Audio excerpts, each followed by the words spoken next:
నమస్తే, నేను Naresh. Welcome to స్వతంత్ర బిగ్ టాక్. తెలంగాణలో పొలిటికల్ సస్పెన్స్ థ్రిల్లర్ ఎపిసోడ్ నడుస్తోంది. ఎవరి నోటా విన్నా ఎన్నికల తర్వాత రాజకీయాల్లో పెద్ద ట్విస్ట్ నమోదవుతుందనే మాటే వస్తోంది. కాంగ్రెస్ సర్కార్ను కూలదూసే కుట్ర జరుగుతోందని స్వయంగా సీఎం రేవంత్ రెడ్డి అంటుండగా బీఆర్ఎస్ కూడా దాదాపు అలాంటి వ్యాఖ్యలే చేస్తోంది. కాకపోతే ఆ కూలదోసేది రేవంత్ రెడ్డి అంటూ ట్విస్ట్ ఇస్తోంది. లోక్సభ ఎలక్షన్లు పూర్తవగానే పెద్ద సంఖ్యలో నాయకులను తీసుకుని రేవంత్ కాంగ్రెస్ నుంచి జంప్ అవ్వడం ఖాయమంటూ కేటీఆర్ పదే పదే అంటున్నారు. అటు బీజేపీ నేతలు కూడా ఇదే తరహా వ్యాఖ్యలు చేస్తున్నారు. అసలు ఇంతకీ తెలంగాణలో ఏం జరుగుతోంది, ఏం జరగబోతోంది? తెలంగాణ పాలిటిక్స్లో భారీ ట్విస్ట్ ఉంటుందా? ఎన్నికల తర్వాత సీన్ పూర్తిగా మారిపోతుందా? సీఎం రేవంత్ రెడ్డి కాంగ్రెస్ను వీడుతారా? ప్రభుత్వం కూలుతుందన్న ఊహాగానాల్లో నిజమెంత? ఇవి అంశాలపై ఇవాల్టి బిగ్ టాక్లో చర్చిద్దాం.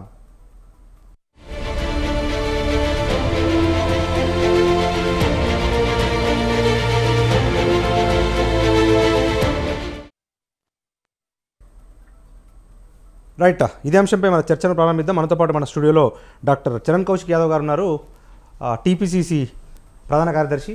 వారితో పాటు ప్రముఖ రాజకీయ విశ్లేషకులు డి పాపారావు గారు, వారితో పాటు బీజేపీ రాష్ట్ర అధికార ప్రతినిధి తులా ఆంజనేయులు గారు, అందరూ కూడా మనకు లైవ్లో అందుబాటులో ఉన్నారు. మొదట మనం డాక్టర్ చరణ్ కౌశిక్ యాదవ్ గారి దగ్గర వెళ్దాం. చరణ్ గారు నమస్తే. నమస్కారం. రైట్, కేటీఆర్ గారు కానీ లేకపోతే బీజేపీ నేతలు కానీ పదే పదే చెప్పే మాట ఏంటంటే ప్రజలు మార్పును ఆశిస్తున్నారు. లోక్సభ ఎన్నికల తర్వాత రాష్ట్ర రాజకీయాల్లో పెను మార్పులు తప్పవు. స్వయంగా సీఎం రేవంత్ రెడ్డి బీజేపీ గూటికి చేరుతారు అన్నది ఒక అభిప్రాయం. ఏంటి? ప్రజల మూడును డైవర్ట్ చేసే దానిలో భాగంగా కేటీఆర్ గారికి ఏ అస్త్రం లేక కాంగ్రెస్ పార్టీ కూలిపోతుందని ఒకసారి, కాంగ్రెస్ పార్టీలో పార్లమెంట్ ఎలక్షన్ తర్వాత అసలు ఇక రాష్ట్ర రాజకీయాలు మారిపోతుంది మరొకసారి, మొన్న హైదరాబాద్లో తిరుగుతూనేమో ఆంధ్రప్రదేశ్ చాలా తెలివి కలవారు, ఇక్కడ అందుకే బీఆర్ఎస్ పార్టీ పట్టం కట్టరని చెప్పేసి ఇక్కడ పోయినిండు, మళ్ళీ జిల్లాలో పోయి వేరే రాజకీయం మాట్లాడే కార్యక్రమం చేస్తున్నట్టే బీఆర్ఎస్ పార్టీ నాయకులకు మతి భ్రమించి ఇష్టం వచ్చిన నోటు మాట్లాడుతూ ఉన్నారు. కాబట్టి బీఆర్ఎస్ పార్టీ ఎమ్మెల్యేలంతా ప్రజల చేత ఎన్నుకోబడ్డ ప్రజాప్రభుత్వాన్ని మేము కాపాడుతాం, మేము ఉంచుతాం అని చెప్పేసి చాలామంది నాయకులు కాంగ్రెస్ పార్టీ స్వచ్ఛందంగా వస్తూ ఉన్నారు.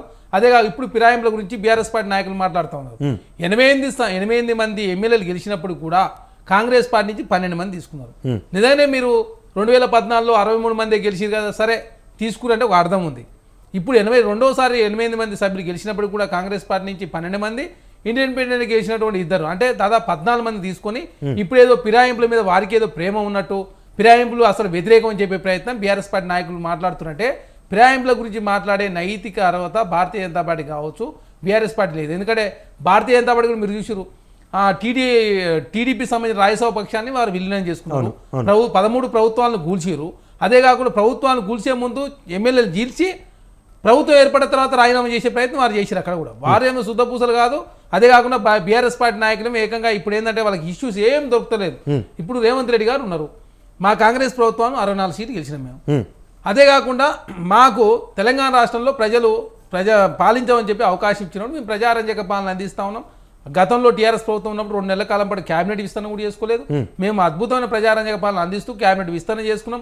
సోషల్ జస్టిస్ ఉండే విధంగా, అదే కాకుండా ప్రజలకు అందుబాటులో ఉంటూ రోజుకు 18 గంటలు కష్టపడుతూ తెలంగాణ రాష్ట్రంలో మంచి పరిపాలన అందిస్తున్నారని చెప్పి ప్రజలంతా చర్చించుకుంటా ఉంటే బీఆర్ఎస్ పార్టీ రోజు రోజు ఆదరణ కరువైతా ఉంది, ఓటు బ్యాంక్ తగ్గిపోతా ఉంది, లీడర్లంతా పార్టీ విడిచి వెళ్ళిపోతా ఉన్నారు.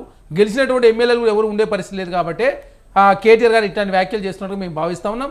అదే కాకుండా భారతీయ జనతా పార్టీ కూడా అదే మహేష్ రెడ్డి గారు ఏకంగా భారతీయ జనతా పార్టీలో వారు పుట్టినట్టు, ఆర్ఎస్ఎస్ నుంచి వారే వచ్చినట్టు, అసలు ఇక బీఆర్ఎస్ పార్టీలో భారతీయ జనతా పార్టీలో నాయకులే లేనట్టు వారు మాట్లాడుతూ ఉన్నారు. అసలు భారతీయ జనతా పార్టీ ఎలక్షన్ అప్పుడు ఏం చెప్పింది? బీసీని ముఖ్యమంత్రి చేస్తామని చెప్పారు, ఎస్సీ వర్గీకరణ చేస్తామని చెప్పారు. బీసీని ముఖ్యమంత్రి చేయలేదు, బీజేఎల్పీ అయినా చేస్తారంటే బీజేఎల్పీ బీసీని చేయకుండా ఓసీని చేసినటువంటి భారతీయ జనతా పార్టీ దాని సమానం చెప్పకుండా ఏదో కాంగ్రెస్ పార్టీ కూలిపోతుందని చెప్పే ప్రయత్నం మహేష్ రెడ్డి గారు చేస్తా ఉన్నారంటే, మహేష్ రెడ్డి అయినా భారతీయ జనతా పార్టీ బీఆర్ఎస్ పార్టీ లోపాయికారికి ఒప్పందం కూర్చుకొని తెలంగాణ రాష్ట్రంలో కాంగ్రెస్ పార్టీ ఖచ్చితంగా 12 నుంచి 14 పార్లమెంట్ స్థానాలు గెలవబోతా ఉంది. కాబట్టి కొన్ని స్థానాలు తగ్గించే దానిలో భాగంగా లోపాయికారి ఒప్పందం కూర్చుకొని కాంగ్రెస్ పార్టీ మీద ప్రతిసారి కాంగ్రెస్ పార్టీ పార్లమెంట్ ఎలక్షన్ ఏదో జరగబోతుంది, కాంగ్రెస్ పార్టీలో ఉన్న ముఖ్యమంత్రి రేవంత్ రెడ్డి గారే బీజేపీకి వస్తుందని చెప్పే ప్రయత్నం చేస్తా ఉన్నారు. అసలు బీజేపీకి ఎన్ని సంఖ్య ఉంది? 8 మంది ఉన్నారు. ఇంకా 52 మంది ఎక్కడి నుంచి రావాలా? కాంగ్రెస్ పార్టీ 64 మంది ఉన్నారు. మొన్ననే 3 రావడం 67 మంది ఉన్నారు మాకు. ఇంకా చాలా మంది కాంగ్రెస్ పార్టీలో రావడానికి సిద్ధంగా ఉన్నారు. వారు రేవంత్ రెడ్డి గారు అనుకున్న ప్రకారం ముఖ్యమంత్రి అయ్యిండు, తెలంగాణ రాష్ట్రంలో ప్రజారంజక పాలన అందిస్తా ఉన్నారు. కాంగ్రెస్ పార్టీ ఇంకా వారి వేరే ఇంకే దీనికన్నా పెద్ద అయితే రాదు కదా, ప్రధానమంత్రి అయితే కాడు కదా. అవును. అంటే ప్రజల మూడు డైవర్ట్ చేసే దానిలో భాగంగా బీఆర్ఎస్ పార్టీలో ఉన్నటువంటి కేటీఆర్ గారు కావచ్చు, బీజేపీలో ఉన్నటువంటి మహేష్ రెడ్డి గారే కాంగ్రెస్ పార్టీని అంటే ప్రజల్లో ఏదో సెంటిమెంట్ రెచ్చగొట్టే ప్రయత్నం, కాంగ్రెస్ పార్టీ ఏదో జరగబోతుందని చెప్పేసి ప్రజల మూడుని డైవర్ట్ చేసే దానిలో భాగంగా వారు ముందుకు పోతా ఉన్నారు. కానీ ఖచ్చితంగా ఎప్పుడు ఎలక్షన్ జరిగినా కాంగ్రెస్ పార్టీకి 12 నుంచి 14 కరెక్టే. పార్లమెంట్ రాబోతాం. రైట్. చరణ్ కౌశిక్ యాదవ్ గారు ఇంతవరకు అందరూ అంగీకరిస్తారు, కానీ స్వయంగా మీ ముఖ్యమంత్రియే నన్ను ఓడగొట్టే కుట్ర జరుగుతుంది అని ఒక్కసారి కాదు పదే పదే వ్యాఖ్యలు చేస్తూ ఉన్నారు. ఓడగొట్టాల్సిన అవసరం ఎవరికి ఉంటుంది? ఓడిపోతాడన్న అభద్రత భావం ఎందుకు ముఖ్యమంత్రికి? అంటే మహబూబ్ నగర్ పార్లమెంట్లో జరిగినటువంటి సమావేశంలో వారు మాట్లాడడం జరిగింది. ఎందుకంటే గతంలో డికేఆర్ గారు 2019లో సెకండ్ ప్లేస్ వచ్చింది. అదే కాకుండా ఇప్పుడు మహబూబ్ నగర్ పార్లమెంట్లో పెద్ద ఎత్తున భారతీయ జనతా పార్టీ ప్రాపగండ క్రియేట్ చేసే ప్రయత్నం జరుగుతూ ఉంది. కేంద్రంలో మూడోసారి నరేంద్ర మోడీ గారే వస్తున్నారు. డికేఆర్ గారు గెలిచినట్టయితే కేంద్ర మంత్రి అవుతారని చెప్పే ప్రయత్నం వారు చేస్తూ ఉన్నప్పుడు కేంద్రంలో నరేంద్ర మోడీ గారు వచ్చే పరిస్థితి లేదు. ఎందుకంటే అన్ని రాష్ట్రాల్లో వారు ఓట్లు సీట్లు తగ్గుతా ఉన్నాయి. మీరు చూస్తా ఉన్నారు, రోజు రోజు బలైన పడతా ఉంది. కాబట్టి చిన్న చితక పార్టీతో పొత్తు పెట్టుకునే ప్రయత్నం భారతీయ జనతా పార్టీ చేస్తూ ఉంది. ఎందుకంటే మీరు చూసారు తమిళనాడు దినాకరన్ పార్టీతోటి కుటుంబ పార్టీల వ్యతిరేకమని చెప్పిన భారతీయ జనతా పార్టీ కర్ణాటక పోయి జేడీఎస్తో పొత్తుతోటి, టీడీపీ తోటి కుటుంబ పార్టీలతోటి, అవినీతి పార్టీ అయినటువంటి అజిత్ పవార్ తోటి పొత్తు పెట్టుకునే ప్రయత్నం భారతీయ జనతా పార్టీ చేస్తుందంటే భారతీయ జనతా పార్టీ నీతి జాతి ఏమి లేదని చాలా స్పష్టంగా కనపడతా ఉంది.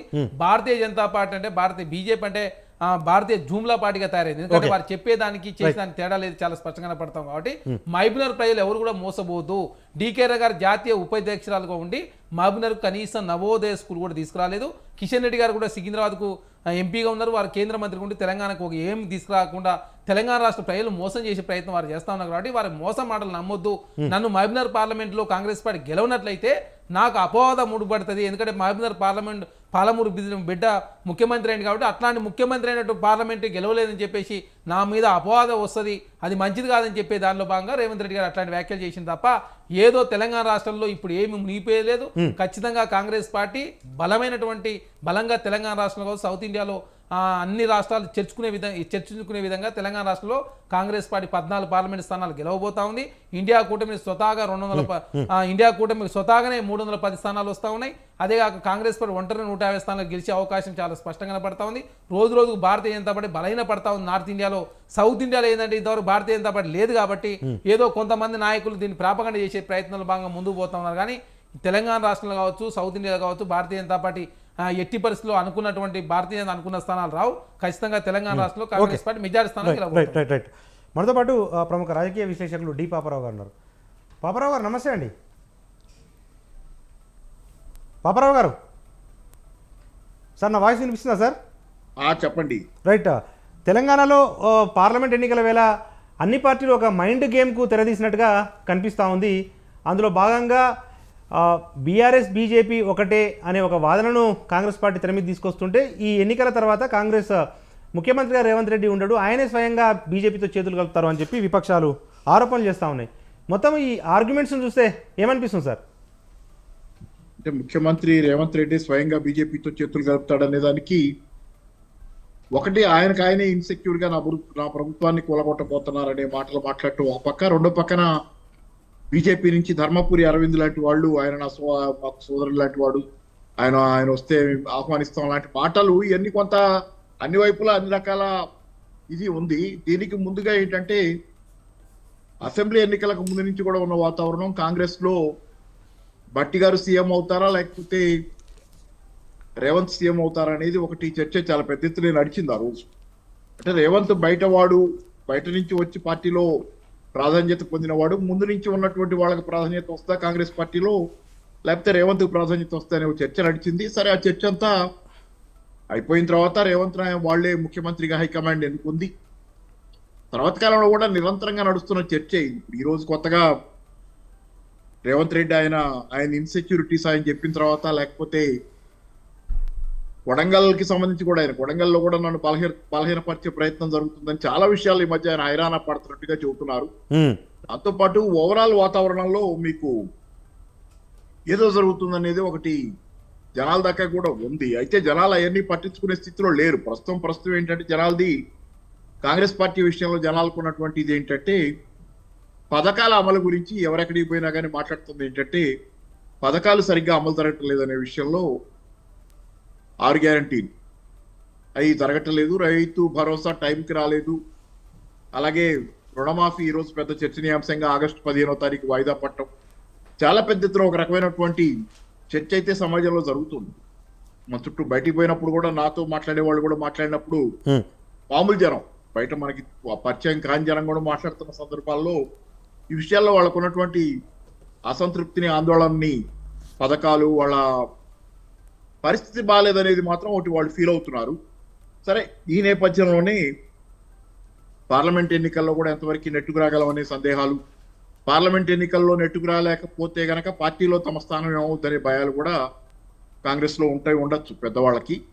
సరే, ఏదేమైనా ఏంటంటే ఇప్పుడు మీరు చూసుకుంటే రేవంత్ రెడ్డి వెళ్ళి కాంగ్రెస్ తో కలిసి, అదే బీజేపీతో కలిసి గవర్నమెంట్ ఫామ్ చేసుకుంటారా, బయటకు వెళ్తారా, ఈ చర్చలన్నీ ఓ పక్కన పెడితే ఇవన్నీ జరగాలంటే ఏం జరగాలి? కేంద్రంలో బీజేపీ ఉండాలి. కేంద్రంలో బీజేపీ లేకుండా ఇవన్నీ అసలు ఈ చర్చలకు ఆస్కారమే లేదు. అవును. రేపు పొద్దున పార్లమెంట్ ఎన్నికల్లో కేంద్రంలో బీజేపీ గెలిస్తే అప్పుడు దాని ఆధ్వర్యంలో ఈ వ్యవహారం నడుస్తుంది అనేది లెక్క. ఏంటంటే కేంద్రంలో బీజేపీ పరిస్థితి కూడా ఇందా మిత్రులు చెప్పినట్టుగా కాంగ్రెస్ నుంచి సందేహాస్పదంగానే ఉంది కదా. వాళ్ళు కూడా గెలుస్తారా లేదా అనేది ఒక పెద్ద చర్చ అన్అఫీషియల్ గా కానీ జనాల్లో కానీ నడుస్తుంది. గెలవరేమోననేది చాలా మంది వ్యక్తం చేస్తున్న చుట్టూ, అంటే అది మనం అథెంటిక్ గా 100% అలా మాట్లాడకపోయినా ఓవరాల్ జనాల్లో మనకు కనపడుతున్న ఫీలింగ్ ఏంటంటే, ఇక్కడ మనం ఉంది తెలంగాణలో, హైదరాబాద్ లో కాబట్టి ఇక్కడ కనపడుతున్న వాతావరణంలో బీజేపీ గెలవదేమో అనేది గట్టిగా చాలా మంది ఫీల్ అవుతున్నటువంటి ఒక సెన్స్, ఒక పల్స్ అనేది ఒకటి ఫీల్ అవుతున్నారు. కాబట్టి కేంద్రంలో గెలవకుండా ఇక్కడ ఈ వ్యవహారం నడపడం బీజేపీ వల్ల కాదు. అవును. అందుకని ధర్మపురి అరవింద్ గారు ఆయన ఎంపీ సీటు ముందు ఖరారు చేసుకుంటే కేంద్రంలో బీజేపీ పార్టీ అధికారంలోకి వస్తే ఆ తర్వాత ఈ వ్యవహారం అంతా జరగాలి. రేవంత్ వెళ్ళటం, ఆ మా మ్యాచ్ ఫిక్సింగ్ ఏదైనా ఉంటే మీరు వీళ్ళు మాట్లాడుకున్న విధంగా ఎన్ని జరిగితే కేంద్రంలో అది గెలిచిన తర్వాత, అంతేగాని ఇక్కడ విడిగా చేయలేరు. ఎందుకంటే ఒకవేళ కేంద్రంలో కనుక కూటమి అధికారంలోకి వస్తే, ఇండియా కూటమి ప్రస్తుతం మనం మాట్లాడుతున్న రేవంత్ వెళ్ళటం, లేకపోతే బీజేపీ వాళ్ళతో కలవటం, బీజేపీను రేవంత్ కలిసి ఏదో ఫామ్ చేయటం, ఇవన్నీ ఏంటంటే జస్ట్ ఊహాగానాలు. ఏ ఊహాగానాలు? కేంద్రంలో బీజేపీ గెలుస్తుంది, అధికారంలో ఉంటుందనే అంచనా మీద వేస్తున్నటువంటి ఊహాగానాలు మినహా అది తీసి పక్కన పెడితే బీజేపీ కేంద్రంలో లేకపోతే ఇవన్నీ జస్ట్ మంచులాగా కరిగిపోతాయి ఈ ఆలోచనలు. తర్వాత రాజకీయాలు వేరేగా ఉంటాయి. అవును, రైట్ రైట్ సార్. నేను వస్తాను తిరిగి మీ దగ్గరికి. మనతో పాటు బీజేపీ అధికార ప్రతినిధి తులా ఆంజనేయులు గారు ఉన్నారు. ఆంజనేయులు గారు నమస్తే. నమస్తే అండి నరేష్ గారు. రైట్ ఆంజనేయులు గారు, ఏంటి ఇప్పుడు బీఆర్ఎస్ అంటే మొన్న అధికారం కోల్పోయింది కాబట్టి ఈ ప్రభుత్వం ఉండదు, స్థిరంగా ఉండదు, ఖచ్చితంగా బీఆర్ఎస్ అధికారంలోకి వస్తుంది అని చెప్పి చెప్తారు. కానీ బీజేపీ కూడా పదే పదే ఈ కాంగ్రెస్ ప్రభుత్వం కూలిపోతుంది, స్వయంగా సీఎం రేవంత్ రెడ్డి గారే మా వైపు వస్తారు అన్న ఒక సంకేతాలు ఇస్తూ ఉంది బీజేపీ. ఏంటి అంటే ఇది ఒక మైండ్ గేమా, లేకపోతే ఏం చేయాలనుకుంటుంది రాష్ట్రాన్ని బీజేపీ? ముందుగా ప్యానెల్లో ఉన్నటువంటి పెద్దలందరూ కూడా నమస్తే. కాంగ్రెస్ పార్టీ ముందు నుంచి కూడా మన రాష్ట్రంలోనే కాదు మిగతా రాష్ట్రాలలో కూడా చాలా చోట్లలో కూడా కాంగ్రెస్ పార్టీ అధికారంలోకి వచ్చిన తర్వాత వాళ్ళ పెద్ద నాయకులకు పడక చాలా రాష్ట్రాలలో కాంగ్రెస్ పార్టీ బీజేపీలో వచ్చి ముఖ్యమంత్రి అయినటువంటి వాళ్ళు. మహారాష్ట్రలో మొన్న చూసుకున్నట్లయితే షిండే గారు, అదేవిధంగా అక్కడ ఉన్నటువంటి కాంగ్రెస్ పార్టీ, శివసేన రెండు అక్రమ సంబంధం పెట్టుకొని అధికారంలోకి వచ్చింది. అధికారంలోకి వచ్చిన తర్వాత కూడా అక్కడ ఎక్కువ రోజులు కూడా అధికారంలో లేకపోయింది. అంతేకాకుండా గోవాలో కూడా వాళ్ళ అధికార మెజారిటీ ఉన్నప్పటికీ కూడా ఎవరు ముఖ్యమంత్రి కావాలన్నటువంటిది డిసైడ్ చేసుకోవడానికి కూడా చాలా సమయం పట్టింది. ఆ సమయం పట్టే వరకు గవర్నర్ భారతీయ జనతా పార్టీ కలిసిన తర్వాత భారతీయ జనతా పార్టీ ముఖ్యమంత్రి. అంతేకాకుండా ఛత్తీస్గఢ్ లో కూడా ఆ విధంగానే ఏర్పడినటువంటి పరిస్థితి. అదే సందర్భంలో తెలంగాణ రాష్ట్రంలో కూడా ఎంతో మంది సీనియర్లు ఉన్నప్పటికీ కూడా, ఎంతో మంది చాలా సంవత్సరాల నుంచి వెళ్ళి కాంగ్రెస్ పార్టీని పట్టుకొని కాంగ్రెస్ పార్టీని అధికారంలో తేవడానికి కృషి చేసినటువంటి ఎంతో మంది సీనియర్లు ఉన్నప్పటికీ కూడా నిన్నగాక మొన్న వచ్చినటువంటి రేవంత్ రెడ్డికి ఎట్లు ఇస్తారని చెప్పేసి చాలా మంది పెద్దలు సమన్వయం చేసి, వేణుగోపాల్ లాంటి వాళ్ళు పెద్దలు అందరూ కూర్చొని సమన్వయం చేసిన తర్వాత అప్పుడు నొప్పించో లేకపోతే భయానో భక్తో ఏదో పెట్టి ఇలా రేవంత్ రెడ్డి గారిని ముఖ్యమంత్రి చేయడం జరిగింది.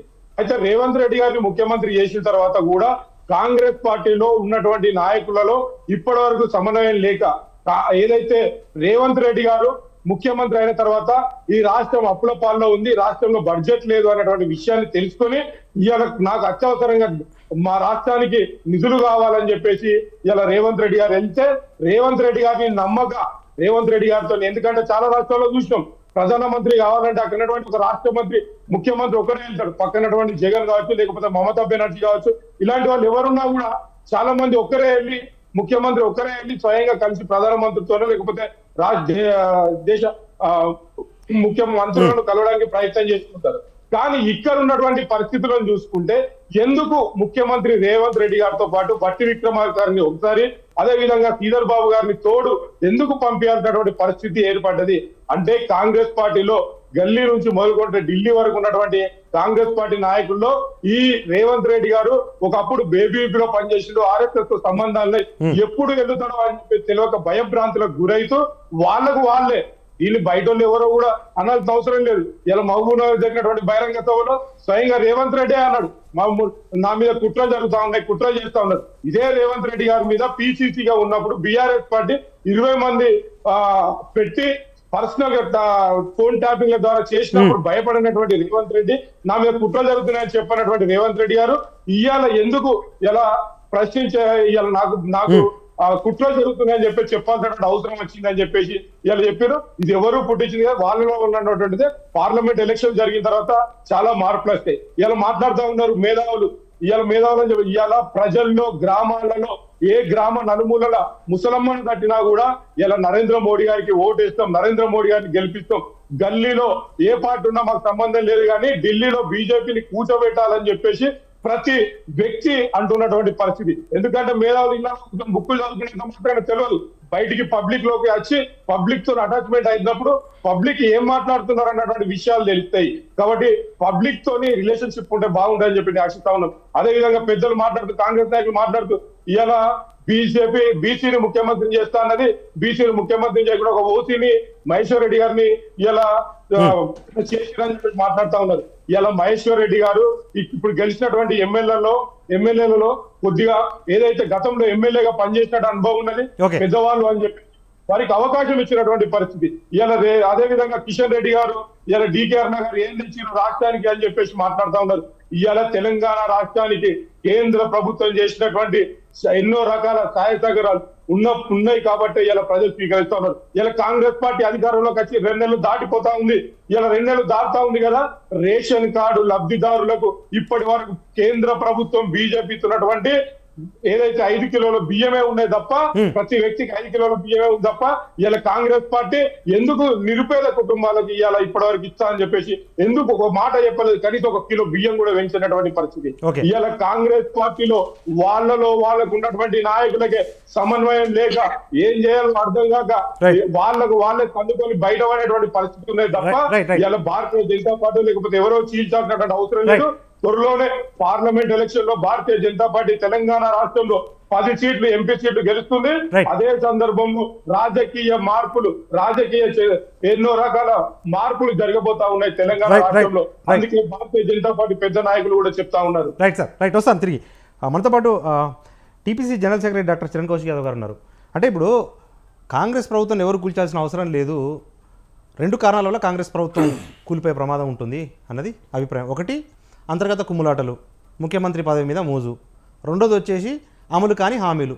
ఎన్నికల్లో అధికారంలోకి వచ్చేందుకు మీరు చాలా హామీలు ఇచ్చారు, ఆ హామీలను అమలు చేయట్లేదు కాబట్టి ఆ ప్రభావము పార్లమెంట్ ఎన్నికల మీద ఉంటుంది.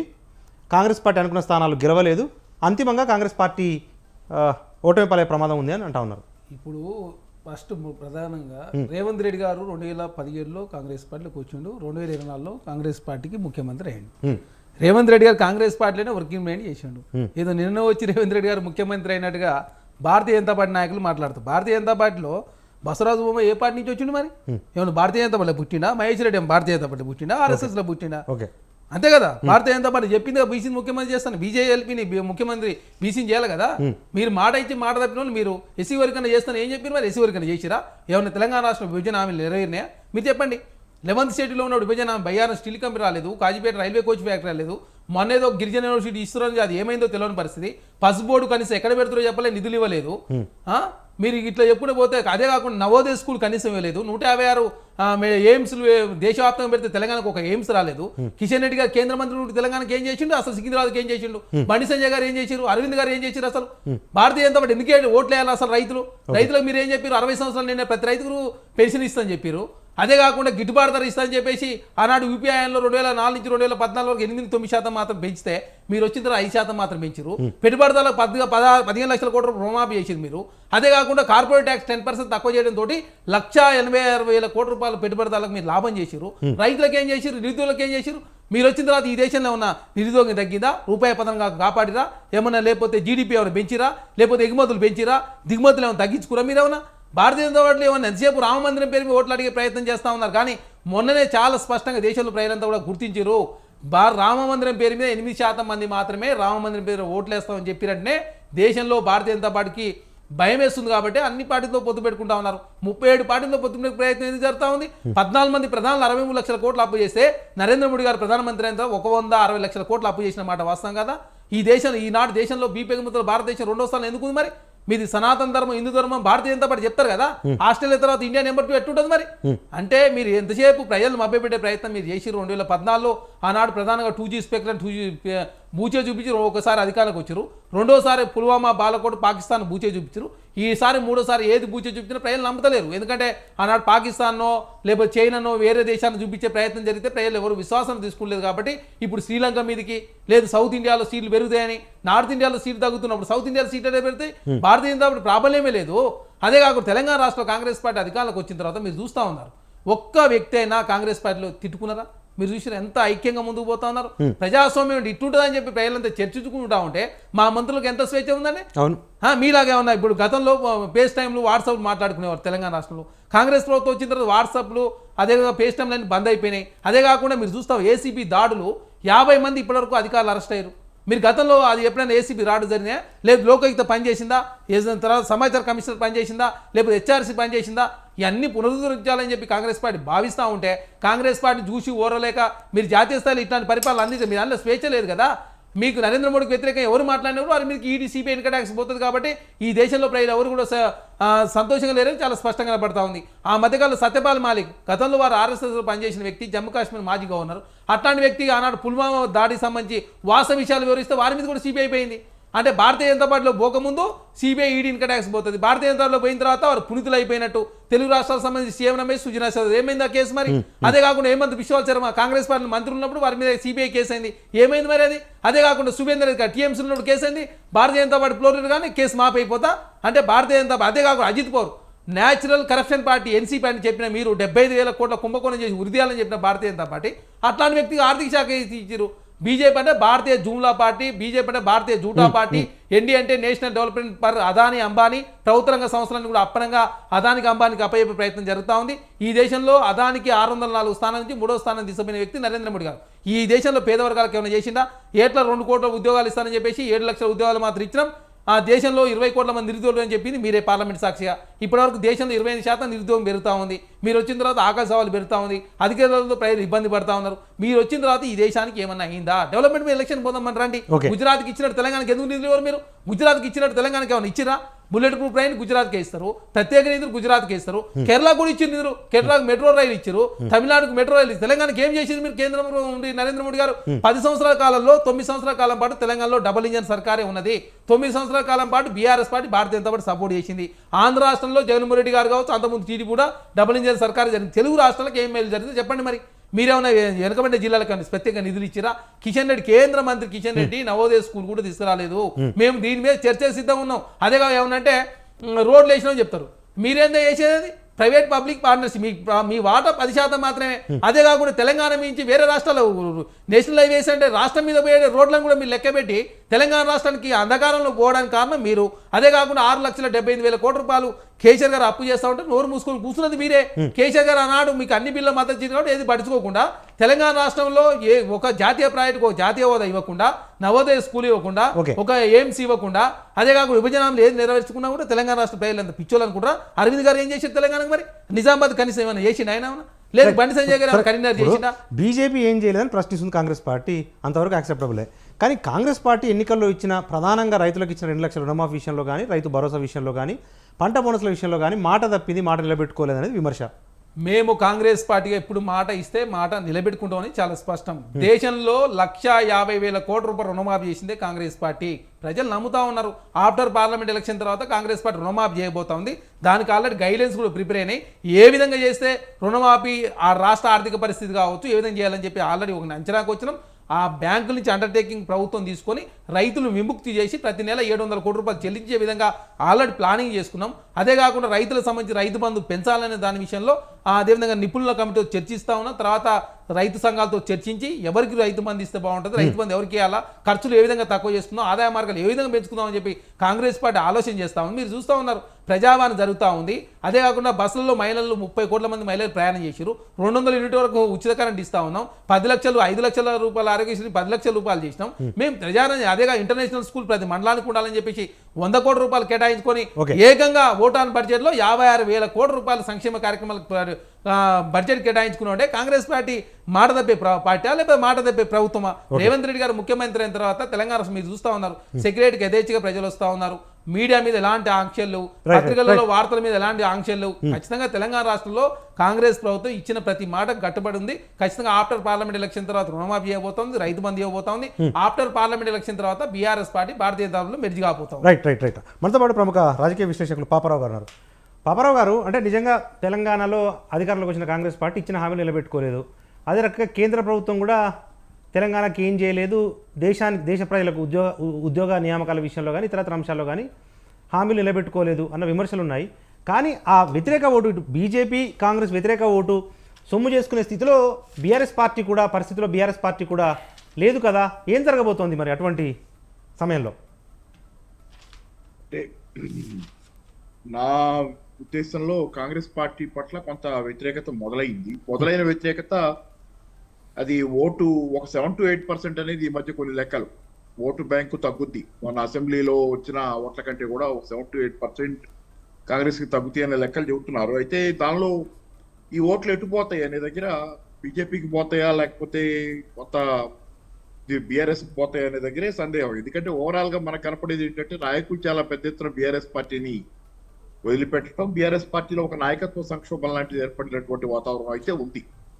కానీ ఓవరాల్ గా ప్రజానీకంలో ఎలా ఉంది వాతావరణం అనేది దగ్గరికి వస్తే ఇప్పుడు ఈ కాంగ్రెస్ పార్టీ మీద అసంతృప్తి, గతంలో బీఆర్ఎస్ గవర్నమెంటే బాగుందనేది కొంత ఉంది. కానీ మరి పార్లమెంట్ ఎన్నికలు గమనించాల్సినట్లు పార్లమెంట్ ఎన్నికలు కాబట్టి జాతీయ పక్షాల మధ్య ఉండే వైరుధ్యం ప్రధానమైంది అనేది జనాలు అనుకునే అవకాశం ఉంది. కాబట్టి కాంగ్రెస్ ని కాదనుకుంటే అది బీజేపీ వైపు పోతారా?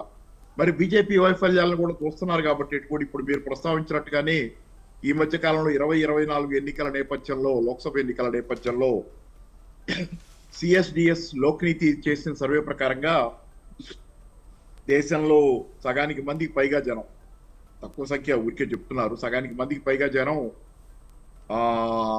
నిరుద్యోగం ప్లస్ ధరల పెరుగుదల విషయంలో చాలా తీవ్ర ఆందోళనతో ఉన్నారు, ప్రభుత్వం పట్ల ఆగ్రహంతో ఉన్నారనేది కేంద్ర ప్రభుత్వం పట్ల. దానిలో ఏంటంటే ఈ నిరుద్యోగం పట్ల నగరాల్లో 65% మంది ఆందోళనగా ఉన్నారు, గ్రామాల్లో 62% మంది. అంటే చాలా పెద్ద సంఖ్యలో జనాలు, 50% పైన కాదు, 60% అంటే చాలా పెద్ద సంఖ్యలో జనాలు నిరుద్యోగం చాలా తీవ్రమైనటువంటి సమస్యని ఫీల్ అవుతున్నారు. అలాగే గ్రామాల్లో కూడా 61% ఇది ఫీల్ అవుతున్నారు. ధరల పెరుగుదలని కూడా దేశంలో సగటున 71% జనం ధరల పెరుగుదల చాలా పెద్ద ఎత్తున సమస్యగా ఉంది మాకని అంటున్నారు. అంటే ఏంటంటే చాలా తీవ్రమైనటువంటి ఆర్థిక సంక్షోభం సమస్యల నేపథ్యంలో ఈరోజు ప్రజానీకం ఉన్నారు. కాబట్టి అది బీజేపీ వ్యతిరేకతగా ఉంది. తెలంగాణలో కూడా వ్యతిరేకత ఉండేది. కానీ ఇక్కడ ఏమైందంటే మీకు ఇది పార్లమెంట్ ఎన్నికలు కావటం, కాంగ్రెస్ పట్ల అసంతృప్తి కొద్ది కాలంలోనే రగులుకోవటంతో అది మరి ఓటు జాతీయ పార్టీగా బీజేపీ కాబట్టి ప్రత్యామ్నాయం నీచర్ రియాక్షన్ గా మళ్ళీ అటు వెళ్తారా లేకపోతే బీఆర్ఎస్ కి వస్తారా అనేది అది బీఆర్ఎస్ కన్విన్స్ చేసుకునే దాన్ని బట్టి ఉంటుంది. బీఆర్ఎస్ తనకి ఓటేసినా గానీ ఆ ఓటు కౌంట్ అవుద్ది, కేంద్రంలో తాను ఉండటం ఎందుకు ముఖ్యమో తెలంగాణ ప్రజలకు చెప్పగలగటం. రెండోది ఏంటంటే కేంద్రంలో ప్రతిపక్షాలంటూ కేంద్రంలో అధికారంలోకి వస్తే అది కోయలేషన్ గవర్నమెంటే అవుతుంది, కాంగ్రెస్ గవర్నమెంట్ అవ్వదు. విడిగా కాంగ్రెస్ గవర్నమెంట్ కేంద్రంలో రాదు, కోయలేషన్ గవర్నమెంటే రావాలి. ప్రతిపక్షాలంటే అధికారంలోకి రావటం, మోడీ గారు రాకపోవటం అంటే కనుక అది కోయలేషన్ గవర్నమెంటే, ప్రతిపక్షాలు వస్తాయి. ఈ విషయాన్ని డ్రైవ్ చేయగలగాలి. ఇది మన బీఆర్ఎస్ ఆ విషయాన్ని డ్రైవ్ చేయగలిగేటట్లయితే కోయలేషన్ అంటే చాలా పార్టీలన్నీ కలిసి ఒక సమాఖ్యగా ఒక సంఘటనగా ఏర్పడి అన్ని కలిసి పరిపాలించే పద్ధతి. కాబట్టి దానిలో నాకు వేసే ఓటు కూడా పాజిటివ్ గానే పనిచేస్తుంది. నేను కూడా కేంద్రంలో ఒక సానుకూల పాత్ర పోషిస్తానని చెప్పగలిగితే ఈ ఓటుని తన వైపు మళ్లించుకోవటం, కాంగ్రెస్ పార్టీకి ఏదైనా వ్యతిరేకంగా జరిగితే కనుక ఆ ఓటుని తన వైపు మళ్లించుకోవటం అప్పుడు సాధ్యం. ఎక్కువ పూర్తి శాతం కొంత అయితే ఓటు ఖచ్చితంగా బీఆర్ఎస్ ఓటు లాస్ట్ టైం కంటే ఈసారి పెరుగుద్ది. అసెంబ్లీ ఎన్నికల కంటే బీఆర్ఎస్ ఓటు పెరుగుద్ది. ఎంత పెరుగుద్ది? కాంగ్రెస్ పార్టీ కోల్పోయిన ప్రతి ఓటుని బీఆర్ఎస్ పొందుద్దా అంటే అది మళ్ళీ బీఆర్ఎస్ చేసుకునే ప్రచారం మీద ఆధారపడుతుంది. కాంగ్రెస్ వర్సెస్ బీజేపీ కేంద్రంలో అని ఉన్నంతసేపు కాంగ్రెస్ కి పోయిన ఓటు బీజేపీకే వెళ్ళింది. అలా కాకుండా ఇది కాంగ్రెస్ వర్సెస్ బీజేపీ కాదు, బీజేపీ వర్సెస్ కూటమి లేకపోతే చాలా ప్రాంతీయ పార్టీల సమాహారంగా ఒక కాంగ్రెస్ పార్టీయే బలమైన పార్టీగా కాకుండా చాలా పార్టీలు కలిసి వస్తాయి అధికారంలో, దానిలో నేను కూడా ఉంటాననేది బీఆర్ఎస్ చెప్పగలిగేది. ప్రచారంలో ఆ డ్రైవ్ లోకి వెళ్ళగలిగేటట్లయితే బీఆర్ఎస్ కి ఓటు పట్టడం అనేది చాలా పాజిటివ్ గా ఉంటుంది. ఓకే సార్, దాంతోపాటుగా ఇప్పుడు దేశవ్యాప్తంగా కూడా మన బీజేపీ మేనిఫెస్టో చూస్తే కనుక ఈ 10 సంవత్సరాల్లో మోడీ హయాంలో జరిగిన అభివృద్ధితో పాటుగా భవిష్యత్తులో మేము అధికారంలోకి వస్తే 2-3 ప్రత్యేకంగా అంశాలను ప్రస్తావించారు సార్. అదేంటంటే యూనిఫామ్ సివిల్ కోడ్, దాని తర్వాత 1 నేషన్ 1 ఎలక్షన్, ఇటువంటి కొంత సెంటిమెంటు భావోద్వేగాలతో కూడిన అంశాలను. ఆ సెంటిమెంట్ భావజాలం ఉంది కానీ ప్రజలు ఏదైతే ఇప్పుడు సమస్యలను ఫీల్ అవుతున్నారో వాటికి జవాబు ఏం చెప్పలేదు కదా. నిరుద్యోగానికి ధరల పెరుగుదలకి మేమేం చేస్తామని చెప్పకుండా యూనిఫామ్ సివిల్ కోడ్ గురించిను లేకపోతే ఇంకో దాని గురించి చెప్తే ప్రస్తుతం ధరల పెరుగుదల, నిరుద్యోగం అనేది ఇమ్మీడియట్ గా వాళ్ళకి సంబంధించిన సమస్యలు. దానికి జవాబు చెప్పకుండా గతంలో 2 కోట్ల ఉద్యోగాలు ఇస్తామని అధికారంలోకి వచ్చారు. అది వైఫల్యం. మరి ఇప్పుడు దాన్ని ఎట్లా పరిష్కారం చేసుకుంటారు? పోనీ వైఫల్యం జరిగింది, ఎందుకైనా జరగనివ్వండి. దాన్ని ఇప్పుడు ఎలా సర్దిద్దుకోబోతున్నారు, ఎలా ట్రాక్ కరెక్షన్ చేసుకోబోతున్నారు, పాత్ కరెక్షన్ చేసుకోబోతున్నారు, ఎలా ఉద్యోగాలు ఇవ్వబోతున్నారు చెప్తే కొంత నమ్మే అవకాశం ఉంటుంది. కానీ అసలు సమస్యను వదిలేసి యూనిఫామ్ సివిల్ కోడ్ చెప్తే ఇప్పుడు జనాలు వినే స్థితిలో లేరు. ఎవరి సమస్యలు వాళ్ళకు ఉన్నాయి. Okay, right. తులాంజనేయులు గారు, ఏంటి మీ సమాధానము? నిజంగా ధరల పెరుగుదల విషయంలో 2014 ఎన్నికల మేనిఫెస్టో చూస్తే ధరల పెరుగుదల, నిరుద్యోగము, అవినీతి కట్టడి, ఇటువంటి అంశాలను పెద్ద ఎత్తున మీరు ప్రచారం చేశారు. కానీ 10 సంవత్సరాల్లో ఎంతో కొంత జరిగింది, కానీ ధరల అదుపు విషయంలో కానీ నిరుద్యోగ విషయంలో కానీ ఈ అవినీతికి సంబంధించి బీజేపీ ప్రభుత్వం ఏం చేయలేకపోయింది. తిరిగి అవే అంశాలను ఎందుకు ప్రస్తావించట్లేదు? భావోద్వేగ సమస్యలైన యూనిఫామ్ సివిల్ కోడ్ కానీ లేకపోతే 1 నేషన్ 1 ఎలక్షన్ కానీ ఇటువంటి అంశాలను ఎందుకు తెరమీద తీసుకొస్తుంది అనేది ఒక ప్రశ్న. ఏం చెప్తారు సార్? భారతీయ జనతా పార్టీ దేశ అభివృద్ధి కోసం, దేశ భద్రత కోసం ఆలోచిస్తూ ఉంటుంది. అదే విధంగా రైతులకు కావచ్చు, లేకపోతే పేదవాళ్లకు ఏ విధంగా సహాయ సహకారం అందించాలి, ఏ విధంగా ధరను అదుపులో ఉంచాలనేటువంటి ప్రయత్నాలు అన్ని చేస్తూనే ఇవాళ 29 రూపాయల కిలో బియ్యం చొప్పున ఇవాళ ప్రతి ఊర్లలో కూడా ఇవాళ కిలో 29 రూపాయల చొప్పున ఇవాళ బియ్యం ఇస్తున్నటువంటి పరిస్థితి ఇవాళ. అంతేకాకుండా భారతీయ జనతా పార్టీ ఇవాళ పెద్దలు కాంగ్రెస్ పార్టీ నాయకులు మాట్లాడుతూ ఉన్నారు. కాంగ్రెస్ పార్టీ మస్తు దేశాన్ని అభివృద్ధి చేసింది, ఇప్పుడు బీజేపీ ఏం చేయలేదు, ఏం తెచ్చిందని చెప్పి ఇవాళ కాంగ్రెస్ పార్టీ 6 హామీలు ఇచ్చి 1, 2 తూతు మంత్రంగా చేసేసి ప్రజల మీద మళ్ళా భారం వేసేటువంటి ప్రయత్నం చేస్తూనే ఇవాళ మేము 6 హామీలు చేసినాం, 100 రోజుల్లో చేస్తామని చెప్పి చేతులు ఎత్తేసారు. ఇలా రైతులకు రుణమాఫీ చేస్తామని చెప్పినటువంటి పార్టీ ఇలా రైతుల చెవుల్లో ఇలా పువ్వులు పెట్టినటువంటి పరిస్థితి. అదే విధంగా తెలంగాణ రాష్ట్రానికి భారతీయ జనతా పార్టీ ఏం చేసింది అని చెప్పేసి అంటా ఉన్నారు. ఇలా మరి వాళ్ళకి తెలుసో తెలియదో కాంగ్రెస్ పార్టీ అధికారంలోకి రాగానే కాంగ్రెస్ పార్టీ అప్పుందని చెప్పేసి మోడీ దగ్గరికి వెళ్ళి 500 కోట్ల రూపాయలను తెచ్చుకున్నటువంటి పార్టీ కాంగ్రెస్ పార్టీ. ఇలా తెలంగాణ రాష్ట్రానికి భారతీయ జనతా పార్టీ ఇలా గ్రామాల్లో కట్టినటువంటి శ్మశాన వాటిక నుంచి మొదలుకుంటే హైదరాబాద్ లో కడుతున్నటువంటి మెట్రో రైలు వరకు ప్రతి దాంట్లో ఇవాళ కేంద్ర ప్రభుత్వం ఇచ్చింది. ఇలా తెలంగాణకు ఏ విద్యార్థులు ఇవాళ తెలంగాణ రాష్ట్రంలో ఏర్పడినటువంటి మెడికల్ కళాశాలలన్నిటికి కూడా కేంద్ర ప్రభుత్వ సహాయ సహకారాలే కేంద్ర ప్రభుత్వం ఇచ్చినటువంటి నిధులే ఉన్నాయి. అది తెలుసుకోవాల్సిన అవసరం ఉన్నది. మెడికల్ కౌన్సిల్ ఆఫ్ ఇండియా అనుమతులు ఇచ్చింది కానీ ఒక్క రూపాయి కూడా తెలంగాణ మెడికల్ కాలేజీల ఏర్పాట్లు కేంద్ర నిధులు ఒక్క రూపాయి కూడా లేదు. ఆ కాలేజీలో కావాల్సినటువంటి నిధులను మీకేం సంబంధం? నిధులు మీకేం సంబంధం? ఎక్కడ నిధులు కేంద్ర ప్రభుత్వ సహాయ ఆ సహకారాలు నిధులు అందించాలి మీకేం కదా. సంబంధం అంటున్నా? ఊరికే భారతీయ శక్తి జనతా కావాలని పార్టీ మాట్లాడింది. ఒక్క ప్రభుత్వ రంగ ఒక్క మెడికల్ నిమిషం, కాలేజ్ ఒక్క రానప్పుడు నిమిషం. ఎక్కడ తెలుగు నిధులు సార్, అండి? ఒక్క నిమిషం. ఎందుకు అబద్ధాలు ఒక్క నిమిషం, చెప్తున్నావు? ఒక్క నిమిషం. పరిపాలిస్తున్నటువంటి పార్టీ భారతీయ జనతా పార్టీ. తెలుసుకోకుండా ఉంటేనే అదేవిధంగా మాట్లాడితే ఎట్లా అండి? నాకు తెలంగాణ అర్థం కాదు. ఉద్యానవన విశ్వవిద్యాలయం పక్కన కొండ మాట్లాడినవాడు సార్, ఆయన ఏదో అడుగుతున్నారు కదా. 135 కోట్ల రూపాయలను ఇలా ఇచ్చినటువంటి పార్టీ.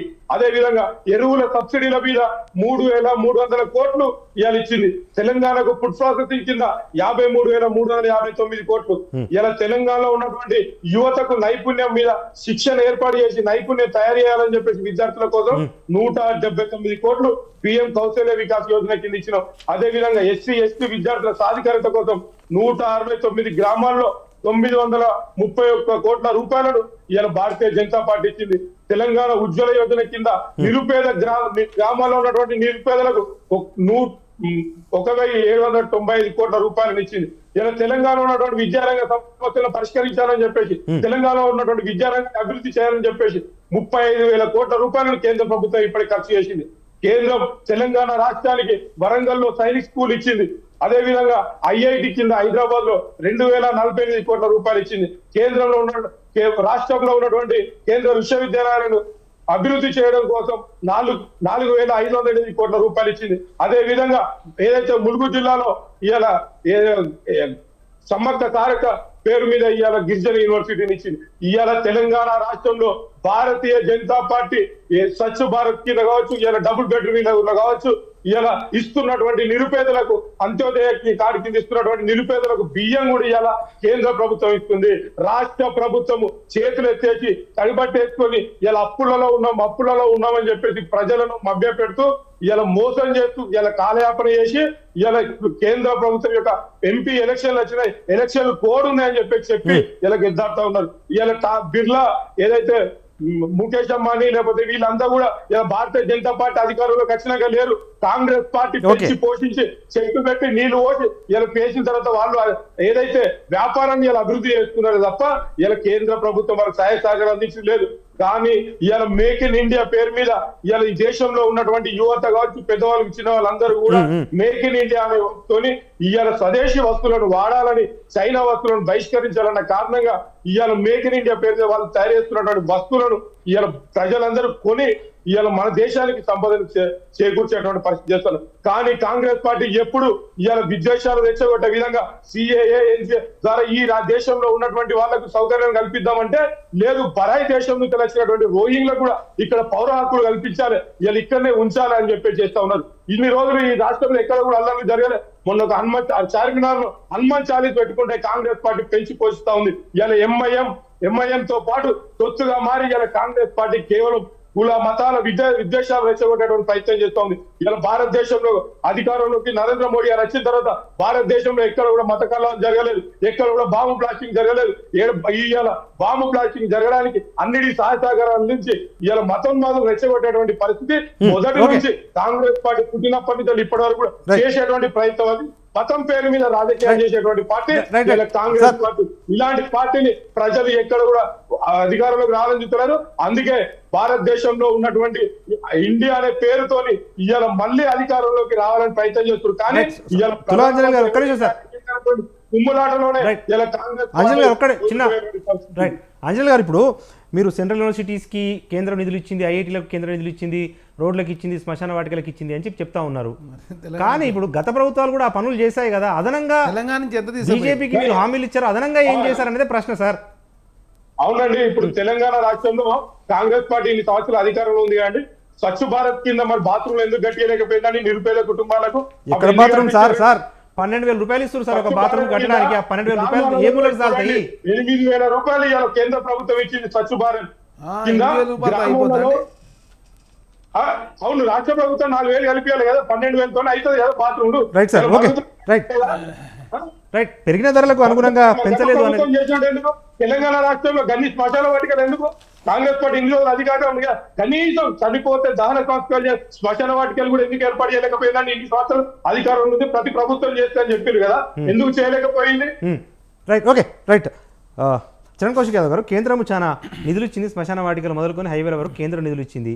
కాంగ్రెస్ ప్రభుత్వము మొన్నటికి మొన్న రేవంత్ రెడ్డి గారు ముఖ్యమంత్రి గారు ప్రధానమంత్రిని కలిసి 500 కోట్ల రూపాయల అప్పులు కూడా రాష్ట్రానికి ఇచ్చారు. ఇంతకుమించి ఏం చేయగలుగుతున్నారు? రైట్ ఓకే 5,000 కోట్లు చెప్పండి. ఇప్పుడు భారతీయ జనతా పార్టీ తెలంగాణ నుంచి ఎన్ని తీసుకుపోయింది?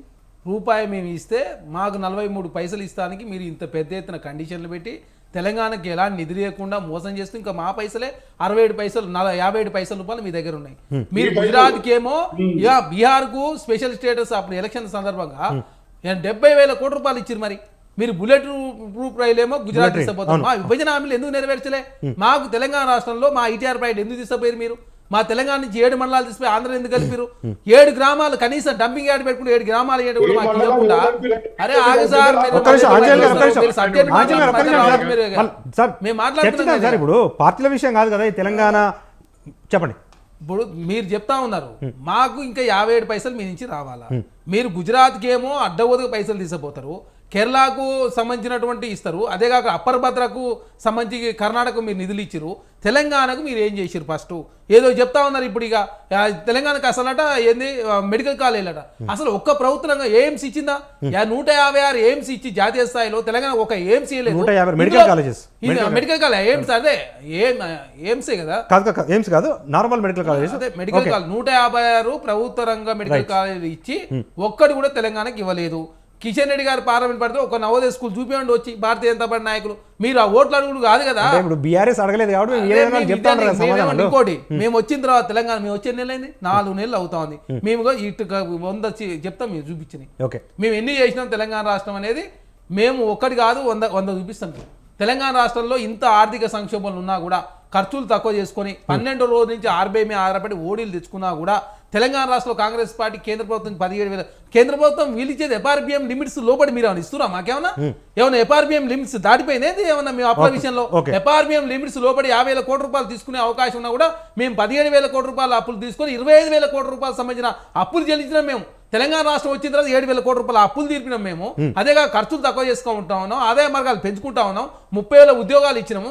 రేపు భవిష్యత్తులో కేంద్రంలో అధికారులకు 30 లక్షల ఉద్యోగాలు ఇస్తామని చెప్పి ఆల్రెడీ మేనిఫెస్టోలు ప్రకటించాం. మీరు 10 సంవత్సరాల కాలంలో ఇచ్చింది 7 లక్షల ఉద్యోగాలు మాత్రమే. ఈ దేశంలో 20 కోట్ల మంది నిరుద్యోగులు చెప్పింది మీరే పార్లమెంట్ సాక్షిగా. 7 లక్షల ఉద్యోగాలు మాత్రం ఇచ్చింది మీరే. ఈ దేశంలో రోజు 25% మంది నిరుద్యోగం పెరుగుతా ఉంది. ఈ దేశంలో మీరు వచ్చిన తర్వాత నిరుద్యోగం తగ్గిందా? మణిపూర్లో ఏమైనా తగ్గినాయా? మీరు వచ్చిన తర్వాత ఏంటంటే మసిపూసి మారడికాయ చేసే ప్రయత్నం, మాటలు చెప్పి బతికే ప్రయత్నం భారతీయ జనతా పార్టీ చేస్తా ఉంది. మీరు అభివృద్ధి మీద చర్చ చేద్దాం. మీరు వచ్చిన తర్వాత GDP పెరిగిందా? రూపాయి పతనంగా కూడా కాపాడిరా? పేదరికం తగ్గించిరా? నిరుద్యోగం తగ్గించిరా? మీరు పెట్టుబడిదారులు మరి 16 లక్షల కోట్ల రూపాయలు రుణమాఫీ చేసిరండి. మరి వాళ్ళకి రైటా చేశారు. 10% కార్పొరేట్ ట్యాక్స్ తక్కువ చేయొచ్చు. 1,86,000 కోట్ల రూపాయలు వారు మేలు చేయొచ్చు. ఇక్కడ 16 లక్షల కోట్ల రూపాయలు మేలు చేయొచ్చు. కానీ తెలంగాణ రాష్ట్రం ఎలాంటి మేలు చేయకుండా ఒట్టినే మాటలు చెప్పి తెలంగాణ రాష్ట్రం కాంగ్రెస్ ప్రభుత్వం కూలిపోతుంది, కూలిస్తాము అంటే కేంద్రంలో మీరు భారతీయ జనతా పార్టీ అధికారులు కూలుస్తారా ప్రభుత్వాన్ని? అంటే రాజ్యాంగం రద్దు చేస్తారా చెప్పండి? SC ST BC రిజర్వేషన్ తీసేస్తారా చెప్పండి? మరి మీరంతా మసిపూసి మారడికాయ చేసే ప్రయత్నం, దేశంలో ప్రయాణం బెదిరించే ప్రయత్నం, 3వసారి అధికారులు రావాలని ఆకాంక్ష తప్ప కుటుంబ పార్టీల వ్యతిరేకం అని చెప్పి మరి కుటుంబ పార్టీలకు ఎందుకు టికెట్ ఇచ్చారు? రాజవంశీయులకు టికెట్లు ఇచ్చారు. 31 కుటుంబాలకు మీరు టికెట్ ఇచ్చారు. మరి మీరు కుటుంబ పార్టీల వ్యతిరేకం అని చెప్పిన మీరు 3వసారి అధికారం రావాలని చెప్పి ఆకాంక్ష తప్ప ఏమైనా ఉందా? అదే కాదు, మీరు అవినీతి పార్టీలతో పొత్తు పెట్టుకున్నారు. NCP శివసేన అవినీతి పార్టీలు చెప్పిన మీరు పొత్తు పెట్టుకున్నారు, JDS తో పొత్తు పెట్టుకున్నారు, ఆ తమిళనాడు దినాకరన్ పార్టీతో పొత్తు పెట్టుకున్నారు, TDPతో జనసేనతో పొత్తు పెట్టుకున్నారు. మీరు ఈ దేశంలో మీకు మాట్లాడడానికి నైతికత లేదు. భారతీయ జనతా పార్టీ ఇట్లాంటి మాటలు మాట్లాడుతూ మీరు కూడా మీరు అభివృద్ధి మీద చర్చ చేద్దాం. అభివృద్ధి మీరు ఏం చేసారో చెప్పండి. ఈ దేశంలో నరేంద్ర మోడీ గారు వచ్చిన తర్వాత ఏమన్నా ప్రభుత్వ రంగ సంస్థలు కొత్తవి నిలబెట్టిండా? ప్రభుత్వ రంగ సంస్థలు అదానికి అంబానికి అడ్డవదు అమ్మింది కదా. అదే కాకుండా ఆస్ట్రేలియా నుంచి బొగ్గును దిగుమతి చేసుకొని 10% తీసుకోవాలని చెప్పి కోల్ ఇండియా బొగ్గుకు 4,500 రూపాయలు ఇస్తారు. అదాని బొగ్గు 24,500 రూపాయలు ఇచ్చి ప్రతి సంవత్సరం 5,000 కోట్ల రూపాయలు వారి మేలు చేసి, అదే కాక నీతి ఆయోగ్ చెప్పింది ఏం చెప్పింది? ప్రభుత్వ రంగ సంస్థలు ఎవరికి ఇచ్చినా 3కు మించి ఇవ్వద్దని చెప్పేసి GVKకి GMRకు 3 ఇచ్చి అదాని కంపెనీకి ఏదైతే ఇస్తారు? మరి అంటే క్రోనీ క్రాప్టెడ్ మీరు ఎంకరేజ్ చేస్తున్నారు. మీరు దాని వ్యతిరేకం అని చెప్తే అదాన్ని అంబాన్ని కాంగ్రెస్ పార్టీ తీసుకొచ్చిందని కాంగ్రెస్ పార్టీ తీసుకొచ్చి తప్ప మీరు తెచ్చిన తర్వాత ప్రభుత్వ రంగ సంస్థలు అప్పనంగా అప్పచెప్పేదానికి మేము వ్యతిరేకం. అదాన్ని కూడా తెలంగాణలో పెట్టుబడి పెడతాడు, మీరు కూడా పెట్టండి, మేము స్వాగతం. కానీ చట్టాలకు విరుద్ధంగా మీరు వ్యాపారం చేస్తే మేము ఒప్పుకోము. ఎందుకంటే మాది డెమోక్రటిక్ వేలో జరగాల. ఇన్ని రోజుల పాటు కాంగ్రెస్ ప్రభుత్వం 130 సంవత్సరాలు మనగడ కొనసాగించిందంటే మేము ప్రజలు ఏదనుకుంటే అది చేయడానికి సిద్ధంగా ఉన్నాం కాబట్టి ప్రజలు ఆదరించారు. Okay right sir. పాపారావు గారు పదే సార్ అంటే ఇప్పుడు తెలంగాణ సంబంధించి ఇప్పుడు శ్మశాన వాటికలు మొదలుకొని హైవేల వరకు ఫెర్టిలైజర్ సబ్సిడీ అవన్నీ కూడా కేంద్ర ప్రభుత్వం తన ఖాతాలో వేసుకుంటుంది. అంటే నిజంగా గతంలో కూడా ఇవన్నీ జరిగాయి కదా అంటే ఏం చెప్తారు సార్? గతంలో కూడా నేషనల్ హైవేల నిర్మాణం జరిగింది. దాని కంటిన్యూషన్ వీళ్ళు కూడా చేస్తున్నారు, కొంచెం వేగంగా చేస్తున్నారు, అందులో సందేహం లేదు. అయితే ఒక ఇదేంటంటే గతంలో 1 కిలోమీటర్ హైవే వేస్తే కనుక 4 లేన్లు 1 కిలోమీటర్ గానే చెప్పేవాళ్ళు. ఇప్పుడు 4 లేన్లు వేసాం కాబట్టి 4 కిలోమీటర్లు వేసామనే లెక్కలో చెప్తున్నారు వీళ్ళు. ఆ రకంగా పెంచి లెక్కలు చెబుతున్నారు అనేది ఒకటి ఆరోపణ ఉంది. సరే, ఏదేమైనా ఏంటంటే ఇప్పుడు దేశమంతా చేస్తున్నది తెలంగాణలో చేస్తున్నారు. తెలంగాణకి ప్రత్యేకంగా తెలంగాణకంటూ కొన్ని ప్రత్యేకమైనటువంటి అవసరాలు ఉన్నాయి. దాకా మిత్రులు చెప్పినట్టుగా తెలంగాణ అవసరాలు, తెలంగాణకి ప్రత్యేకంగా కొన్ని అవసరాలు ఉంటాయి ప్రతి రాష్ట్రానికి ఉన్నట్లే. ఆ అవసరాల విషయంలో మీరేం చేశారని చెప్పకుండా దేశమంతా చేసినట్టే సులభ టాయిలెట్లు ఇచ్చాం, దేశమంతా చేస్తున్నారు. దానిలో భాగంగా ఆ పథకం తెలంగాణలో కూడా అమలు అవుతుండొచ్చు. అలాగే ఏంటంటే హైవేలు వేయటం దేశమంతా జరుగుతుంది. తెలంగాణ ఏంటంటే ఓ రకంగా సౌత్ కి నార్త్ కి మధ్యలో ఉంది కాబట్టి ఇక్కడ హైవేల నిర్మాణం ఎక్కువ జరగచ్చు జోరుగా. అలా అందుకని ఏంటంటే ఇక్కడ ప్రత్యేకంగా మీరు తెలంగాణ అవసరాల దృష్ట్యా తెలంగాణ ఆకాంక్షలు చాలా ఉన్నాయి. ఉక్కు కర్మాగారం దగ్గర నుంచి వరంగల్లో కాజీపేట కోచ్ ఫ్యాక్టరీ చాలా డిమాండ్లు ఉన్నాయి కదా. అలాగే కాళేశ్వరానికి జాతీయ హోదా అడిగారు. తర్వాత ఇప్పుడు రంగారెడ్డి దీనికి అడుగుతున్నారు. వీటి విషయంలో పాలమూరు రంగారెడ్డి దాని విషయంలో జాతీయ హోదా విషయంలో మీరు స్పందన ఏంటి? ఏమి చెప్పకుండా తెలంగాణ తాలూకు ప్రత్యేకమైన అవసరాలు ఏదైతే ప్రతి రాష్ట్రానికి ఉన్నట్లే తెలంగాణకు కొన్ని అవసరాలు ఉన్నాయి, దాని విషయంలో ఏం చేశారో మీరు చెప్పకుండా కేవలం దేశవ్యాప్తంగా అమలు జరుపుతున్న మీ పథకాలని మళ్ళీ తిరిగి వల్లవేయటం లేకపోతే చెప్పడం అంటే కనుక అది దాటవేయటమే సమస్యని చెప్పకుండా మీరు తెలంగాణకు ప్రత్యేకంగా చేసేదే ఉంది. మెడికల్ కాలేజీల విషయానికి వస్తే మెడికల్ కాలేజీలు తెలంగాణ రాష్ట్ర ప్రభుత్వం పెట్టుకుంది 30 చోట్ల. మరి ఆ రోజు ప్రతిరోజు టిఆర్ఎస్ వాళ్ళు చెబుతానే ఉండేవాళ్ళు నవోదయ పాఠశాలలు ఇట్లా చాలా విషయాల్లో మాకు 0 ఏది మాకు ఒక ఇన్స్టిట్యూషన్ కూడా కేంద్ర ప్రభుత్వం ఇవ్వలేదు, అన్నింటిలో 0 అని అవును చెప్తా ఉండేవాళ్ళు. కాబట్టి ఏంటంటే ఇప్పుడు మీరు చేసింది ఏమీ లేదు, కానీ రాష్ట్ర ప్రభుత్వం 31 జిల్లాల్లో 31 మెడికల్ కాలేజీలు పెట్టుకుని పిఆర్ఎస్ ఉండగా దేశంలో ఎక్కడా లేనంతగా మెడికల్ కాలేజీలు పెట్టామని చెప్పుకున్నారు. సరే, ఆ అభివృద్ధి ఎంత చెందినాయి, ఆ నిర్మాణాలు పూర్తయినాయా లేదా అప్పుడే మొదలైంది, అంతే ఎన్నికల ముందు మొదలైంది. అది బీజేపీ క్రెడిట్ లోకి ఎలా వెళ్ళుద్ది అనేది మెడికల్ కాలేజీలో నాకు ఇప్పటికీ అర్థం కాని విషయం అది. Right sir. దాంతోపాటుగా దేశవ్యాప్తంగా బీజేపీ మేము 400 సీట్లు దాటిపోతామని చెప్పి చెప్తా ఉన్నారు సార్. ఏంటి నిజంగా అటువంటి వాతావరణం ఉందా? అసలు ఎందుకు ఇటువంటి మైండ్ గేమ్? మీరు అన్నారుగా మైండ్ గేమ్ అని, మైండ్ గేమ్ అది. ఓకే, 400 ఎట్లా దాడతాం? 400 ఏ రకంగా అది ఇప్పుడు ఏ రకంగా చూసినా వాళ్ళకి ఏమాత్రం యాంటీ ఇన్కంబెన్సీ ఎటుగుడి ఉంది. దాంతోపాటు జనాలు సమస్యలు చాలా తీవ్రంగా ఫీల్ అవుతున్నారు. చాలా చోట్ల వాళ్ళ పార్టీ వాళ్ళు పోటీ చేయడానికే వెనకాడుతున్నారు. గుజరాత్ లాంటి చోట్ల కూడా మేము పోటీ చేయమని తప్పుకుంటున్నారు వాళ్ళ నాయకులు. మేము ఇక్కడ పోటీ చేయము, మాకు వద్దు సీట్ అని. ఎవరైనా సీట్ కావాలని వెంటపడతారు. అది నాకు కాకపోతే నా కొడుకు ఇవ్వండి, నా అల్లుడికి ఇవ్వండి, నా కూతురికి ఇవ్వండి అని వెంటపడతారు, నా భార్యకి ఇవ్వండి అని వెంటపడతారు. కానీ అసలు సీటే వద్దని చెప్పేవాళ్ళు చాలా ఆశ్చర్యం. మీరు ఎందుకు జరుగుతున్నాయి అన్ని బీజేపీలో ఎందుకు జరుగుతున్నాయి? చాలా చోట్ల పోటీ చేయలేని పరిస్థితి, అభ్యర్థులు దొరకని పరిస్థితి లాంటి ఇప్పుడు బీజేపీలో చాలా చోట్ల కొంత బలంగా జరుగుతుంది. అలాగే ఓవరాల్ గా కూడా చాలా ఒక రకమైనటువంటి సంక్షోభ వాతావరణం ఆ పార్టీలో కూడా, ఒక హడావిడి, ఒక భయం, ఒక ఆందోళన కనపడుతున్నాయి నార్త్ ఇండియా నుంచి వచ్చే వార్తలు చూస్తే. ఇందాక మిత్రులు చెప్పినట్టు సౌత్ ఇండియాలో వాళ్ళని చూడలేదు, వాళ్ళ పరిపాలన ఎవరు చూడలేదు కాబట్టి దాని వ్యతిరేకత గురించి కూడా పెద్దగా ఇక్కడ మాట్లాడటల్లా. కానీ ఏంటంటే సౌత్ ఇండియా ఓవరాల్ గా ఎప్పుడు బీజేపీకి వ్యతిరేకమే, అనుకూలమేం కాదు. బీజేపీకి వ్యతిరేకమే, ఎంతో కొంత వ్యతిరేకమే. కొన్ని సీట్లు వస్తే రావచ్చు, గతంలో వచ్చిన సీట్లు మళ్ళీ తిరిగి వస్తే రావచ్చు. కానీ అది సబ్స్టాన్షియల్ గా 400 సీట్లు, అసలు అదేమో 400 సీట్లు ఏమో అసలు కొంతగా మెజారిటీ తెచ్చుకోగలరా వీళ్ళు అనే ప్రశ్న ఈ రోజు ఉంది. అదే కాదు, మీరు హాఫ్ వే మార్క్ కనుక బీజేపీ దాటకపోతే వాళ్ళ పక్కన ఒకళ్ళు ఉండరు. అవును, ఎవరైతే ఎన్డీఏ కోయలేషన్ అని మనం అనుకుంటున్నామో, ఏ పార్టీలు అయితే ఎన్డీఏలో ఉన్నాయని చెప్పి టీడీపీ లాంటి పార్టీలు వాళ్ళు వీళ్ళు చెప్తున్నాం కదా, మనం చాలా పార్టీలు ఉన్నాయి కదా, 30 పార్టీల పైన పోగేశారు కదా. హాఫ్ వే మార్క్ గనక మోడీ గారు బీజేపీ దాటకపోతే వీళ్ళలో చాలా మంది అక్కడ ఉంటారు, అసలు వెళ్ళిపోతారు. ఓకే, భయంతో ఉన్న వాళ్ళు చాలా మంది ఉన్నారు. బీజేపీతో ఈ రోజు భయపడి ఉంటున్న వాళ్ళు కూడా చాలా మంది ఉన్నారు. ఇది నిజం, ఎవరు కాదన్నా అది నిజం. కాబట్టి ఏంటి, ఒకసారి హాఫ్ వే మార్క్ దాటకపోతే ఒకసారి శృంఖలాలు తెచ్చుకొని ఎవరిదవన వాళ్ళు వెళ్ళిపోవడం అనేది జరుగుతుంది. కాబట్టి ఏంటంటే బీజేపీ దానంతా అది మెజారిటీ తెచ్చుకుంటే ఆ పైన ఎన్డీఏ, అంతేగాని హాఫ్ వే మార్క్ సొంతగా బీజేపీ దాటకపోతే ఆ ప్రభుత్వం ఏర్పడదు, అంతే. Right sir.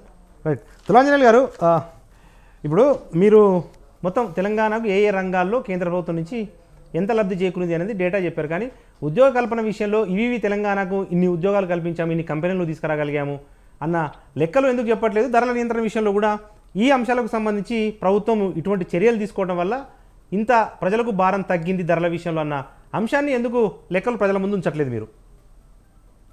ఇలా తెలంగాణ రాష్ట్రానికి రామగుండంలో ఉన్నటువంటి ఎరువుల కర్మాగారాన్ని అప్పుడున్నటువంటి కాంగ్రెస్ పార్టీ మూసేస్తే భారతీయ జనతా పార్టీ నరేంద్ర మోడీ గారు వచ్చిన తర్వాత ఎరువుల కర్మాగారాన్ని రామగుండంలో ఇలా ప్రారంభించడం జరిగింది. అదే విధంగా నిజామాబాద్ లో పసుపు బోర్డును మళ్ళీ రీఓపెన్ చేయడం జరిగింది. ఇవన్నీ చేస్తూనే మరి కనిపిస్తున్నాయా కనిపించట్లేదు మాకు తెలియదు, కానీ మరి ఇవన్నిటిని ఏమంటారు, ప్రత్యేకంగా తెలంగాణ రాష్ట్రానికి చేసిందే కదా ఎరువుల కర్మాగారం. అంతేకాకుండా తెలంగాణ రాష్ట్రంలో ఇలా పవర్ కావాల ఉద్దేశంతో ఇలా సోలార్ పవర్ ప్లాంట్లను కూడా అత్యధికంగా పెంచినటువంటి పరిస్థితి ఇలా రామగుండం కావచ్చు, లేకపోతే ఇలా గోదావరి పర్యావరణ ప్రాంతంలో ఉన్నటువంటి గోదావరి వాటర్ మీద కూడా సైంటిస్ట్ గా ఏ విధంగా ఏర్పాటు చేయాలని చెప్పి సోలార్ ప్యానల్ కూడా ఏర్పాటు చేయడానికి కేంద్ర ప్రభుత్వం నిర్ణయించింది.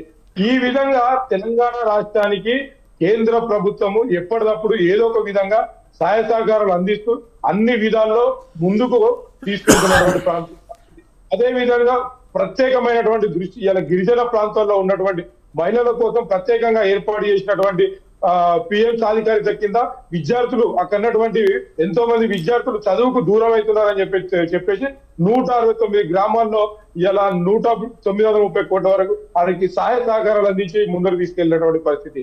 ఇలా తెలంగాణ రాష్ట్రంలో భారతీయ జనతా పార్టీ ప్రజలకు ఈ రాష్ట్ర ప్రభుత్వం గతంలో ఉన్నటువంటి రాష్ట్ర ప్రభుత్వం అడగకపోయినా ఎంతవరకు సహాయ సహకారాలు అందించాలో అందించింది. అదే విధంగా ఇవాళ చాలా ప్రదేశాల్లో ఇవాళ ఉదాహరణకు నేను ఒకటి చెప్తా, నేను మంచిర్యాల జిల్లా కేంద్రంలో ఒక కేంద్రీయ విశ్వవిద్యాలయం స్కూల్ ఉందండి. కేంద్ర విశ్వవిద్యాలయం స్కూల్ వచ్చి ఇప్పటికి 6 సంవత్సరాలు అవుతుంది. అక్కడ కనీసం కేంద్ర విశ్వవిద్యాలయం స్కూల్ కట్టడానికి ల్యాండ్ చూపెట్టాలంటే ఇప్పటికి 6 సంవత్సరాల నుంచి వెళ్ళి అక్కడటువంటి వాళ్ళు నిర్లక్ష్యం చేస్తాను. రాష్ట్ర ప్రభుత్వం ఎప్పుడైతే ఏదైతే ఇస్తామని చెప్పినప్పటికీ అక్కడ ఉన్నటువంటి నాయకులు కావచ్చు, అక్కడ ఉన్నటువంటి పాలకులు సరైనటువంటి సహాయ సహకారాలు అందించకపోవడం కారణంగా అక్కడ ఎక్కడ పెట్టాలో తెలియక ఇక్కడంటే అద్దె భవనంలో నడుస్తుంది, అక్కడ అద్దె భవనాలు కూడా ఇవ్వలేనటువంటి పరిస్థితులు ఆ రాష్ట్ర ప్రభుత్వం ఉండే. ఆ విధంగా చాలా వరకు విశ్వవిద్యాలయానికి పోయినటువంటి పరిస్థితి ఇవాళ. అంతేకాకుండా ఇవాళ తెలంగాణ రాష్ట్రానికి భారతీయ జనతా పార్టీ అన్ని రాష్ట్రాలతో పాటు చేసింది. ఇలా కేరళకి ఇచ్చింది, మరి కేరళలో ఉన్నటువంటి పార్టీ భారతీయ జనతా పార్టీ మరి కేరళ అభివృద్ధికి ఇచ్చింది. అక్కడ ఉన్నటువంటి ముఖ్యమంత్రి నాకు ఇవి కావాలి, నా రాష్ట్రం అభివృద్ధి కోసం నాకు ఇవి కావాలని చెప్తే తమిళనాడులో ఉన్నటువంటి స్టాలిన్ తన రాష్ట్రానికి ఏం కావాలో ఇలా కేంద్ర ప్రభుత్వానికి చెప్తే కేంద్ర ప్రభుత్వం ఇస్తున్నటువంటి పరిస్థితి. ఇలా కర్ణాటకలో ఉన్నది మీ ప్రభుత్వమే కదా, కర్ణాటక ఇచ్చిన మరి కర్ణాటక ఎందుకు ఇస్తా ఉన్నది? ఇలా రాష్ట్ర ప్రభుత్వము ఏదైతే ఈ విధమైనటువంటి మాకు కావాలి అని చెప్పేసి అనుకున్నప్పుడు ఆ రాష్ట్రం మొన్న మీ రాష్ట్ర ముఖ్యమంత్రి రేవంత్ రెడ్డి గారు మేము పెట్రోల్ పొడిగించుకుంటా ఉన్నాం, మా కేంద్ర ప్రభుత్వం నుంచి నిధులు కావాలంటే ఒకటే రోజులో ఇలా మీరు ఇచ్చినటువంటి డాక్యుమెంట్స్ తో పాటు దీనికి ఈ విధంగా ఉన్నదని చెప్పి ఇలా కేంద్ర ప్రభుత్వం ఇచ్చింది. కేంద్ర ప్రభుత్వము నరేంద్ర మోడీ గారి ప్రభుత్వము ప్రజలకు ఏది కావాలనో అది ఇచ్చేటువంటి పరిస్థితుల్లో ఇలా గ్రామాల అభివృద్ధి నుంచి మొదలుకుంటే ఇలా అన్ని కూడా చేసేటువంటి పరిస్థితులు. ఇలా మాట్లాడుతున్న రాష్ట్రం నుంచి మా అన్ని మేమే ఇచ్చినాడు, మీ ఇంటికి వెళ్ళి జైల్లోకి వెళ్ళి ఇచ్చినాడు అంతా చెప్తాను. రాష్ట్ర ప్రభుత్వం నుంచి కేంద్ర ప్రభుత్వానికి తప్పనిసరిగా నిధులు పోవాల్సిందే. రాష్ట్ర ప్రభుత్వానికి ఏ విధమైనటువంటి కావాలని చెప్పేసి ఇలా రాష్ట్రంలో ఇలా తెలంగాణ రాష్ట్రంలో హైదరాబాద్ లో ఎక్కువగా నిధులు వసూలైతే మున్సిపాలిటీలో ఇలా ఎక్కువగా రాబడి వస్తున్నటువంటి రంగారెడ్డి లాంటి జిల్లాలు మరి అక్కడ వస్తున్నటువంటి నిధులు మొత్తం అక్కడనే పెడతా ఉన్నారా? వెనుకబడ్డటువంటి ఆదిలాబాద్ ప్రాంతానికి, వెనుకబడ్డటువంటి అస్మాబాద్ ప్రాంతానికి మీరు నిధులు లేదా మొత్తం అక్కడనే ఖర్చు చేస్తా ఉన్నారా? అంటే వచ్చినటువంటి డబ్బులు అక్కడనే పెట్టేసి మిగతా ప్రాంతాలన్నింటినీ కూడా అభివృద్ధి గాలి కొట్టేటువంటి పరిస్థితి ఉందా? ఏ రాష్ట్రానికి ఏ విధమైనటువంటి సహాయ సహకారాలు ఇవ్వాలి, ఏ రాష్ట్రానికి ఏ విధంగా అభివృద్ధి చేయాలి అనేటువంటి పూర్తి అవగాహన కేంద్ర ప్రభుత్వానికి ఉన్నది. కేంద్ర ప్రభుత్వం తెలంగాణ రాష్ట్రాన్ని ఎంత అభివృద్ధి దశలో తీసుకోవాలో అంత అభివృద్ధి తీసుకెళ్తా ఉంది. మీరు గతంలో రైట్ చరణ్ కౌశిక్ గారు టైం మనకు మించిపోతా ఉంది. ఇప్పుడు తెలంగాణ విషయానికి వస్తే తిరిగి మనం తెలంగాణలో కాంగ్రెస్ పార్టీ పూర్తి స్థాయిలో అభ్యర్థులనే ప్రకటించలేదు. ఎల్లుండి నుంచి నామినేషన్ల ప్రక్రియ ప్రారంభమైపోతా ఉంది. ఏంటి అంటే సీరియస్గా తీసుకోలేదా కాంగ్రెస్ పార్టీ? కాంపిటీషన్ ఎక్కువ ఉండడం మూలంగా ఓన్లీ 3 స్థానాల్లో అభ్యర్థిని ప్రకటించలేదు. ఆ 3 స్థానాలతో పాటు ఎమ్మెల్సీ కూడా షెడ్యూల్ వస్తూ ఉంది కాబట్టి 4 కలిపి ఒకేసారి చేయాలనే ఆలోచనతో కాంగ్రెస్ పార్టీ ముందుకు పోతూ ఉంది. అదే కాకుండా బీఆర్ఎస్ పార్టీ అయినా భారతీయ జనతా పార్టీ అయినా తెలంగాణ రాష్ట్రంలో బీఆర్ఎస్ పార్టీ అయినా భారతీయ జనతా పార్టీ ఇద్దరు రూపాయి గురుచుకొని తెలంగాణ రాష్ట్రంలో కాంగ్రెస్ పార్టీ వచ్చిన తర్వాత ప్రజలంతా మంచి చర్చ చేసుకుంటారు. ఏ ప్రభుత్వం అయినా కొన్ని ఇబ్బందులు ఉంటాయి, నష్టం. ఎందుకంటే తెలంగాణ రాష్ట్రం 6,70,000 కోట్ల రూపాయలు అప్పు చేయడంతో ప్రతిరోజు 207 కోట్ల రూపాయలు అప్పుల కొడ్డి కడతా ఉన్నాం. దాంతో నెల వచ్చేసరికి 6,000 కోట్ల రూపాయలు వడ్డీ అవుతా ఉంది. ఇంకొక 6,000 కోట్ల రూపాయలు రాష్ట్ర ప్రభుత్వాన్ని నడిపించిన పెన్షన్లు కావచ్చు, జీతాలకు అవుతా ఉంది. కాబట్టి తెలంగాణ రాష్ట్రంలో ఈ ఆర్థిక సంక్షోభం గట్టెక్కించాలనే ఉద్దేశంతో కాంగ్రెస్ ప్రభుత్వం ముందుకు పోతా ఉంది. ఇప్పటివరకు బడ్జెట్ ప్రవేశపెట్టి ఓన్లీ ఓటానా కూడా బడ్జెట్ మాత్రం ప్రవేశపెట్టినాం. పూర్తి స్థాయి బడ్జెట్ ప్రవేశపెట్టిన తర్వాత తెలంగాణ రాష్ట్రంలో కాంగ్రెస్ పార్టీ ఇచ్చిన ప్రతి గ్యారంటీ అమలు చేసే దాంట్లో ముందుంటుందని చెప్పి ప్రజలంతా నమ్ముతా ఉన్నారు. రుణమాఫీ చేస్తామని చెప్పినాం, దాన్ని కట్టుబడి ఉన్నాం. అదే కాకుండా భారతీయ జనతా పార్టీ ఇంత చెప్తా ఉందిగా, ఒక్క రేషన్ కార్డు అనేది జాతీస్తారు. మీరు ఒక్క రేషన్ కార్డు ఇచ్చారా? లేదు. వృద్ధులకు ఇచ్చే పెన్షన్ ఏమైనా పెంచిరా మీరు? అదేగా కొత్త రేషన్ కార్డు ఇవ్వలే. అంగన్వాడీ ఒక్క కేంద్రాన్ని కూడా ఏర్పాటు చేయలే. వృద్ధులకు వికలాంగులకు ఇచ్చే పెన్షన్ నయా పైసా పెంచలే. ఒక ప్రభుత్వ రంగ సంస్థ నిర్మించలేదు. కాంగ్రెస్ ఇచ్చిన 22 పంటలకు సంబంధించి మించి అదన ఒక్క పంట కనీసం మద్దతు మీరు ఇవ్వలేదు. ఉన్న కొలువును కోత పెట్టిరు, ధరలతో పాటు ప్రజల బాధ పెట్టిరు. 100 రోజులు ఉపాధి పని బొందబెట్టి 42 రోజులకు కుదించారు మీరు. రైతుల ఆధార రెట్టింపు అన్నారు, అన్నదాత ఇస్తామన్న పింఛన్ ఇవ్వలేదు. అదేగా ప్రజాస్వామ్య వ్యవస్థను ఇచ్చినాం, కేంద్ర సంస్థల దుర్వినియోగం. అంటే 5వ అతిపెద్ద ఆర్థిక వ్యవస్థ ప్రగల్భాలు, తలసరి ఆదాయం ప్రపంచంలో 140వ స్థానం. అదే కాకుండా 34% మంది జనాభా కనీస వేతనం కరువు, 74% జనాభా పోషకాహారం కరువు, 10 కోట్ల తగ్గిన ప్రైవేట్ కొలువులు, ఉద్యోగాలు దొరకని నిరుద్యోగుల పాటలు, 130 లక్షల కోట్ల అప్పులు, 10 లక్షల కోట్లు వడ్డీలు. భారతీయ జనతా పార్టీ ఏం చేసింది సార్ ఇవన్నీ? అంటే జనాలకు తెలియదనుకుంటే ఏదో చెప్పేసి లెక్కలు చెప్తూ తెలంగాణ రాష్ట్రంలో జాతీయ స్థాయిలైన నరేంద్ర మోడీ గారు అభివృద్ధి మీద ఎలక్షన్లో పోతే మీరు చూస్తారు. కర్ణాటక ఎలక్షన్ జరిగితే ఏం చెప్పారు? కర్ణాటక ఎలక్షన్ జరుగుతుంటే కేరళ స్టోరీ, కర్ణాటక ఎలక్షన్ జరుగుతుంటే తమిళనాడు జల వివాదం. అంటే ఎంతసేపు రెచ్చగొట్టే వ్యాఖ్యలు, రెచ్చగొట్టే ప్రసంగాలు, హిందువుల ముస్లింల పంచాయతీ, పక్క రాష్ట్రాలు పంచాయతీ పెట్టే ప్రయత్నం భారతీయ జనతా పార్టీ చేస్తుంది. కాబట్టి భారతీయ జనతా పార్టీ ఈసారి ఏ ఇష్యూని తీసుకుందామనే ఆలోచనలో భాగంగా ఏ ఇష్యూ చెప్పినా నమ్మే పరిస్థితి లేదు. కాబట్టి ఏదో మేము చేస్తాం, ఇంకొకసారి అవకాశం ఇస్తాట, అద్భుతాలు క్రియేట్ చేస్తాం. 10 సంవత్సరాలలో చేయనోడు అద్భుతాలు ఎట్లా క్రియేట్ చేస్తాడు? అంటే భారతీయ జనతా పార్టీ మనుషుల్ని 3 డైవర్ట్ చేసే దానిలో ముందుకు పోతా ఉంది. కాబట్టి నార్త్ ఇండియాలో ప్రజలంతా గ్రహించరు. గుజరాత్ మోడల్ అంటే గుజరాత్ మోడల్ అందరూ చూసారు. కాబట్టి ఈసారి ఇంటికి పోని చెప్పే ప్రయత్నంలో భాగంగా ప్రజలను 3 డైవర్ట్ చేసే కార్యక్రమం కావచ్చు. సౌత్ ఇండియాలో కొన్ని సీట్లు పెంచుకుందామని దానిలో భాగంగా భారతీయ జనతా పార్టీ ముందుకు పోతామని చాలా స్పష్టంగా కనపడుతుంది. ఖచ్చితంగా తెలంగాణ రాష్ట్రంలో కాంగ్రెస్ పార్టీ 12 పార్లమెంట్ స్థానాలు తక్కువ గెలవబోతా ఉంది. ఇండియా కూటమి స్వతహాగానే 310 స్థానాలు వస్తాయి.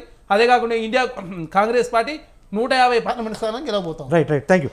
ఇది ఇవాళ మన బిగ్ టాక్లో పార్టిసిపేషన్ గెస్టులు ప్రముఖ రాజకీయ విశ్లేషకులు డి పాపారావు గారికి, వారితో పాటు TPC general secretary doctor Charan Kaushik Yadav గారికి, వారితో పాటు బీజేపీ రాష్ట్ర అధికార ప్రతినిధి తులా ఆంజనేయులు గారికి, అందరికీ కూడా ధన్యవాదాలు. ఇది ఇవాళ బిగ్ టాక్. చూస్తూనే ఉండండి స్వతంత్ర.